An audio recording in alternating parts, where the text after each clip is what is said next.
सभी मित्रों को सादर प्रणाम। प्रणाम गुरुजी। आज का विषय है स्त्री ऋण। कुछ लोग इसको स्त्री श्राप भी बोलते हैं।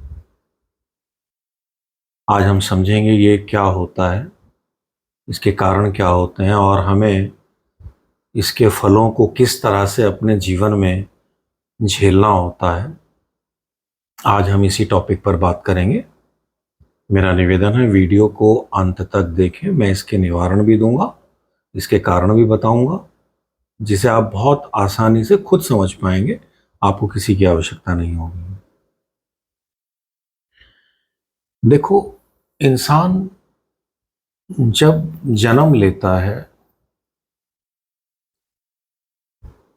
तो मृत्यु के बाद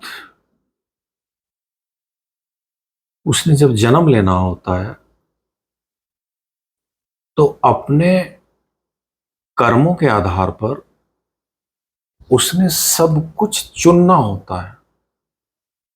अपने माता पिता को चुनना होता है, अपने भाई बहन को चुनना होता है, अपने रिश्तों को चुनना होता है, अपने घर, अपना माहौल, अपने गुरुजन। एक तरह से देखा जाए तो आत्मा जन्म लेने से पहले अपनी योग्यता के आधार पर, अपनी कर्मों के आधार पर वह ये सब चुनाव करती है। ऐसा समझे, अगर आप किसी मकान में रह रहे हैं और आपको मकान खाली करके कहीं और मकान लेना पड़ता है, तो अपनी योग्यता के आधार पर, अपनी कैपेसिटी के आधार पर आप मकान को बदलते हैं और वहां मकान लेते हैं जहां आपकी योग्यता और आपकी कैपेसिटी कहती है। ठीक इसी तरह से आत्मा भी वो माहौल चुनती है, वो सब कुछ सिलेक्शन करती है जैसी उसकी योग्यता है, जैसी उसकी कैपेसिटी है। हम जब चुनाव करते हैं अपने पूर्वजों के लिए और हमारा अधिकार होता है कि हम अपने पूर्वजों की संपत्ति पर, उनके धन पर, उनके वर्चस्व पर जब हम पूरा अपना अधिकार रखते हैं तो ये भी स्वाभाविक है कि हम उनके दोषों पर भी अधिकार रखेंगे। ठीक इसी तरह से आपके अपने द्वारा या आपके अपने पूर्वजों के द्वारा कुछ ऐसे ऋण आपको मिल जाते हैं जो आपकी जन्म कुंडली के अंदर ये समझाने की कोशिश करते हैं कि इनकी वजह क्या है। उन्हीं में से एक दोष है स्त्री श्राप। कुछ लोग इसको स्त्री ऋण भी बोलते हैं, कुछ लोग इसको स्त्री दोष भी बोल देते हैं। आइए हम समझते हैं कि ये बनता क्यों है, इसके पीछे कारण क्या है। देखिए, जब भी किसी व्यक्ति ने, पहले तो मैं आपको ये बता दूं कि स्त्री दोष या स्त्री ऋण का जो संबंध है वो सीधा सीधा उसके वैवाहिक जीवन से है। क्योंकि जब भी स्त्री दोष या स्त्री ऋण जन्म कुंडली के अंदर बनेगा तो शुक्र ग्रह जन्म कुंडली के अंदर पीड़ित हो जाएगा और वैवाहिक जीवन की इसने धज्जियां उड़ा देनी है। क्या होता है इसमें, विवाह के बाद आपके जीवन के अंदर इतनी नीरसता आ जाती है। पति पत्नी साथ बैठे हुए हैं लेकिन उन्हें एक दूसरे से कोई मतलब नहीं, या मतलब होगा तो आपस में लड़ते रहेंगे, झगड़ते रहेंगे। एक तरह से देखा जाए तो ये आजीवन शत्रुवत एक दूसरे के प्रति व्यवहार करते हैं, एक दूसरे का बुरा सोचते रहते हैं। ये इस दोष का परिणाम है। इनके जीवन में वैवाहिक सुख के नाम पर कुछ नहीं होता। कुछ केसों में देखा गया है जिनकी कुंडली में स्त्री दोष होता है, उनका पार्टनर एक तरह से कष्ट भोगता है। वो खुद तो भोगते ही हैं, उनका पार्टनर भी भोगता है। कोई इस तरह का छलावा कर सकते हैं, फ्रॉड कर सकते हैं, दूसरे के ऊपर एलिगेशन लगा सकते हैं, कहीं ना कहीं तलाक हो जाते हैं। दो में से कोई एक व्यक्ति इतना बीमार होता है, आजीवन उसकी बीमारी चलती रहती है, कभी खत्म होने का नाम नहीं लेती। दरिद्रता इस तरह से घेरती है कि इंसान इतना लाचार हो जाता है कि घर चलाने तक के लिए भी उसके पास कुछ नहीं होता। दो वक्त की रोटी के लिए भी उसको सोचना पड़ता है। समाज में इतना मान सम्मान गिर जाता है कि वो बंदा उठ नहीं पाता। कुछ जगह देखा गया है कि जिनकी कुंडलियों में ये स्त्री श्राप या स्त्री ऋण बन जाते हैं, थाना, कोर्ट, कचहरी, मार पिटाई, लड़ाई झगड़े, ये सब चलते रहते हैं और जिंदगियां नरक बन जाती हैं, परिवार तबाह हो जाते हैं। कुछ लोगों में देखा गया है विवाह नहीं हो पाते हैं।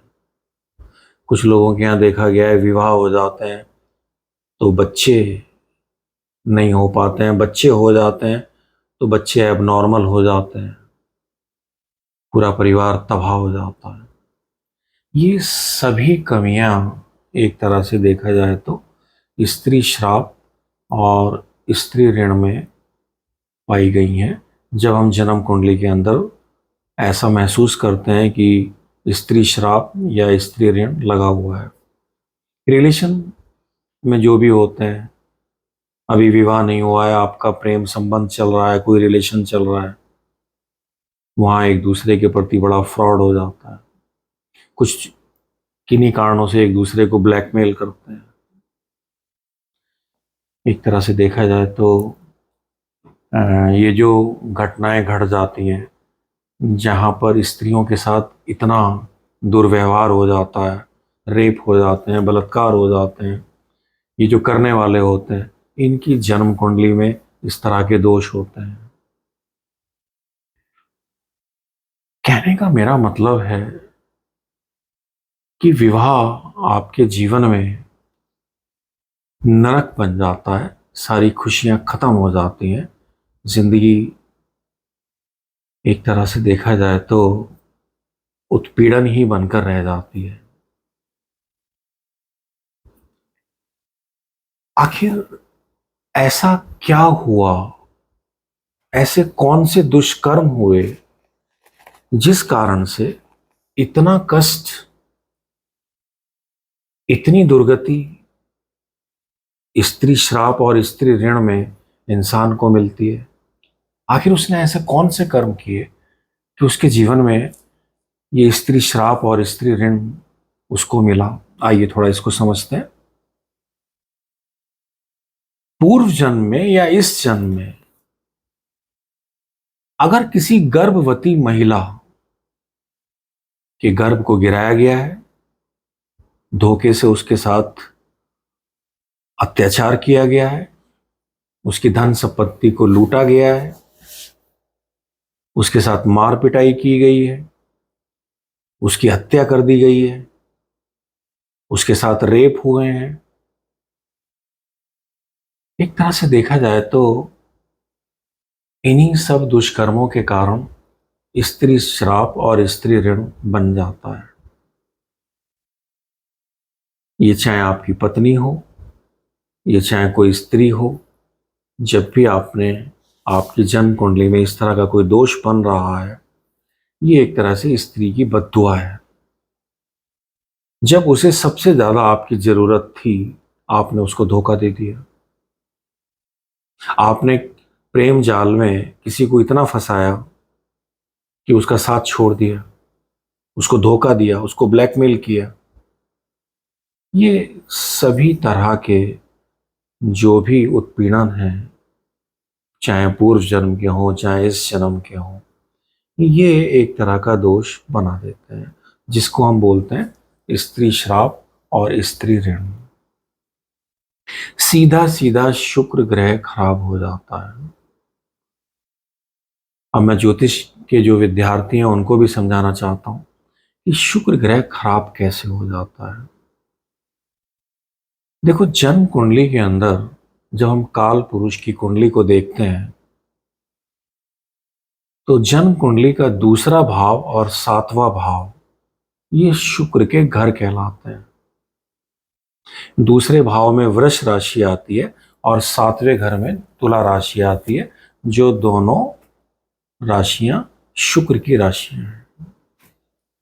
इन दोनों घरों में जब शुक्र के दुश्मन ग्रह बैठ जाते हैं तो स्त्री श्राप लग जाता है, शुक्र ग्रह खराब हो जाता है। ये जो शुक्र के दुश्मन ग्रह हैं ये कौन से हैं? शुक्र के 3 ग्रह सबसे ज्यादा दुश्मन ग्रह माने जाते हैं, सूर्य, चंद्रमा और राहु।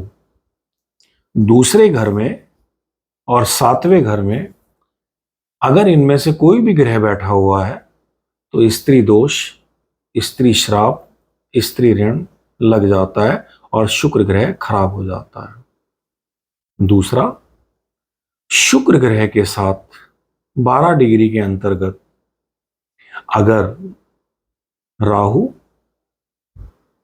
सूर्य, चंद्रमा अगर शुक्र ग्रह के साथ बैठे हों तो भी स्त्री ऋण, स्त्री श्राप ये दोष समझे जाते हैं, क्योंकि शुक्र यहां पीड़ित हो जाता है।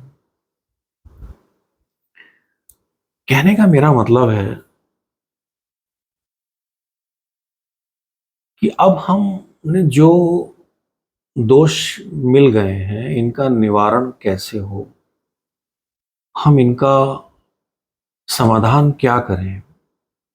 क्या पूरा जीवन ऐसी तबाह हो जाएगा?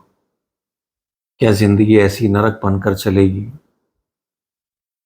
तो देखो, बीमारियां आती हैं, उनका इलाज भी होता है, बशर्ते बीमारी पकड़ में आए।